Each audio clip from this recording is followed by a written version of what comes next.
ಚನ್ನರಾಯಪಟ್ಟಣ ಸಂಕ್ರಾಂತಿ ಹಬ್ಬ ಹಾಗೂ ಐತಿಹಾಸಿಕ ಪುರಾಣ ಪ್ರಸಿದ್ಧ ಬೂಕನಬೆಟ್ಟದ ಜಾತ್ರಾ ಮಹೋತ್ಸವದ ಅಂಗವಾಗಿ 11ರಂದು ಸಂಜೆ 7 ಗಂಟೆಗೆ ಕುರುಕ್ಷೇತ್ರ ಅಥವಾ ಧರ್ಮರಾಜ್ಯ ಸ್ಥಾಪನೆ ಎಂಬ ಪೌರಾಣಿಕ ನಾಟಕವನ್ನು ಅಭಿನಯಿಸಲಾಗುತ್ತಿದೆ ಎಂದು ಶ್ರೀ ಸರಸ್ವತಿ ಕಲಾ ಸಂಘದ ಗೌರವಾಧ್ಯಕ್ಷ ಮಧುಬೆಕ್ಕ ಹೇಳಿದರು.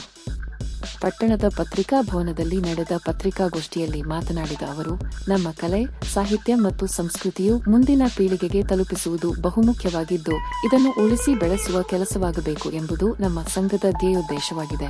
ಭಾರತೀಯ ಸಂಸ್ಕೃತಿಯಲ್ಲಿ ರಾಮಾಯಣ ಮತ್ತು ಮಹಾಭಾರತ ಗ್ರಂಥಗಳು ಮಹಾಕಾವ್ಯಗಳಾಗಿದ್ದು, ಈ ಮಹಾಭಾರತದ ಭಗವದ್ಗೀತೆ ಭಾಗವನ್ನು ಆಯ್ದುಕೊಂಡು ಈ ನಾಟಕವನ್ನು ಚನ್ನರಾಯಪಟ್ಟಣ ತಾಲೂಕಿನ ಪೌರಾಣಿಕ ರಂಗಕರ್ಮಿ ಸಚಿನ್ ರಂಗರಾಜು ನಿರ್ದೇಶನದಲ್ಲಿ ಆಯ್ದ ಕಲಾವಿದರಿಂದ ನಾಟಕ ಪ್ರದರ್ಶನವನ್ನು ಏರ್ಪಡಿಸಲಾಗಿದೆ. ಈ ಮಹಾಕಾವ್ಯಗಳಲ್ಲಿ ನಮ್ಮ ಜೀವನಕ್ಕೆ ಅಳವಡಿಸಿಕೊಳ್ಳುವ ಅತ್ಯಮೂಲ್ಯ ಸಂದೇಶಗಳಿದ್ದು, ವಿಶೇಷವಾಗಿ ನಮ್ಮ ಯುವ ಸಮುದಾಯಕ್ಕೆ, ಮುಂದಿನ ತಲೆಮಾರಿಗೆ ನಮ್ಮ ಸಂಸ್ಕೃತಿಯ ಅರಿವು ಮೂಡಿಸಬೇಕಾದ ಅನಿವಾರ್ಯತೆ ಇದೆ ಎಂದು ಹೇಳಿದರು. ಸುದ್ದಿಗೋಷ್ಠಿಯಲ್ಲಿ ಶ್ರೀ ಸರಸ್ವತಿ ಕಲಾ ಸಂಘದ ಅಧ್ಯಕ್ಷ ದ್ವಾರಕೀಶ್ ಬದ್ದಿಕೆರೆ, ಕಾರ್ಯದರ್ಶಿ ದಿನೇಶ್ ನಾರಾಯಣಪುರ ಇದ್ದರು.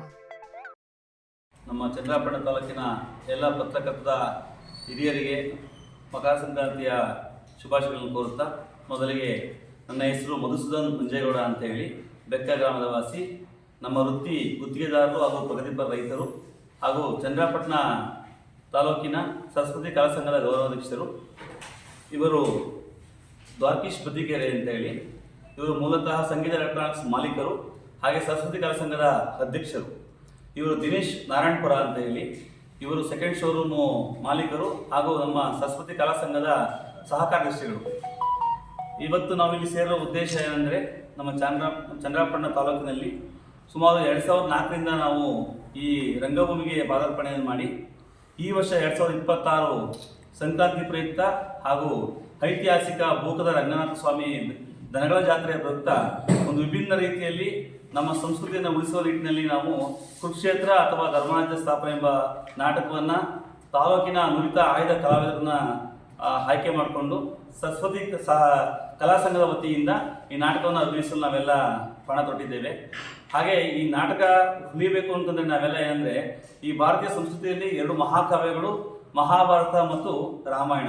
ಈ ಮಹಾಭಾರತದಲ್ಲಿ ಭಗವದ್ಗೀತೆ ಎಂಬ ಆಯ್ದ ಭಾಗವನ್ನು ತೆಗೆದುಕೊಂಡು ಕೃಷ್ಣ ಪರಮಾತ್ಮನ ಸಂದೇಶ, ಧರ್ಮರಾಜ್ಯ ಸ್ಥಾಪನೆ ಹೇಗೆ ಮಾಡಿದ್ರು ಅಂತೇಳಿ ನಮ್ಮ ಜೀವನಕ್ಕೆ ಅಳವಡಿಸಿಕೊಳ್ಳುವಂಥ ಅತ್ಯಮೂಲ್ಯ ವಿಷಯಗಳಿರೋದ್ರಿಂದ ಇದನ್ನು ನಾವು ಜನಗಳಿಗೆ ತೋರಿಸಬೇಕು, ವಿಭಿನ್ನ ರೀತಿಯಲ್ಲಿ ವೀಕ್ಷಿಸಿ ಪ್ರಸ್ತುತ ವ್ಯಕ್ತಪಡಿಸಬೇಕು ಅಂತೇಳಿ, ಅಭಿನಯಿಸಬೇಕು ಅಂತೇಳಿ ನಾವೆಲ್ಲ ಸಂಕಲ್ಪ ಮಾಡಿದ್ದೇವೆ.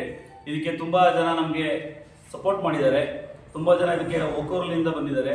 ಈ ನಾಟಕವನ್ನು ಹೆಸರಾಂತ ನಿರ್ದೇಶಕರಾದ ಸಚಿನ್ ರಂಗರಾಜ್ ಅವರು ನಿರ್ದೇಶನ ಮಾಡ್ತಾ ಇದ್ದಾರೆ. ಹಾಗೆ ಅತ್ಯದ್ಭುತ ವಾದ್ಯಗೋಷ್ಠಿ ಗಿರಿ ಸೂಲಿಬೆಲೆ ತಂಡದಿಂದ ಇದಕ್ಕೆ ವಾದ್ಯಗೋಷ್ಠಿ ನೀಡ್ತಾ ಇದ್ದಾರೆ. ಹಾಗೂ ಜನಪ್ರಿಯ ಶಾಸಕರು ಹಾಗೂ ಇನ್ನಿತರ ಗಣ್ಯ ವ್ಯಕ್ತಿಗಳು ಇದಕ್ಕೆ ಶುಭವನ್ನು ಕೋರಿದ್ದಾರೆ.